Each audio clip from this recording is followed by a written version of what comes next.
Xafa mısın? O'zim xatoyim bo'ldi. To'g'ri. Ko'ramiz, hadi. Qolganlar gapiraveradi. To'g'rimi? Assalomu alaykum barchaga. Alif bo'yicha, Alif holati bo'yicha juda ko'p muhokamalarga sabab bo'layotgan video bo'yicha izoh bermoqchiman. Juda ko'pchilik tanqid qilyapti, murabbiy noto'g'ri qildi deb, lekin bitta narsani bilishlaring kerakki, biz nima bo'lsa ham shu vatan sha'ni uchun, o'zbek xalqini or-nomusi, g'ururi uchun maydonga chiqamiz va jang hech qachon masalan bunaqa kuchli o'yinlar, kuchli raqiblarga qarshi o'yinlar yaxshi gaplar bilan bo'lmaydi. Futbolchilarni doimiy ravishda tartibga chaqirish kerak. Bu holat bo'yicha biz Alifga juda ko'p ogohlantirish berganmiz. O'zi umuman jamoada shu Nurbek Sarsimbayevning holatini misol keltirib juda ko'p futbolchilarga bu to'g'risida tushunchalar berganmiz.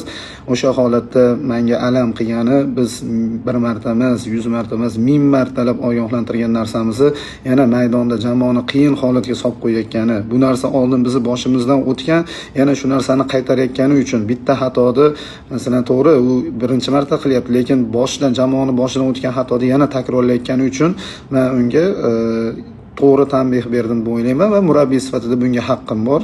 Men aytdi hech qanaqa urdi deyapti. Men uni urganim yo'q. Bu normal jarayon. Chunki men bularni bu yerda ham otasi, ham onasiman.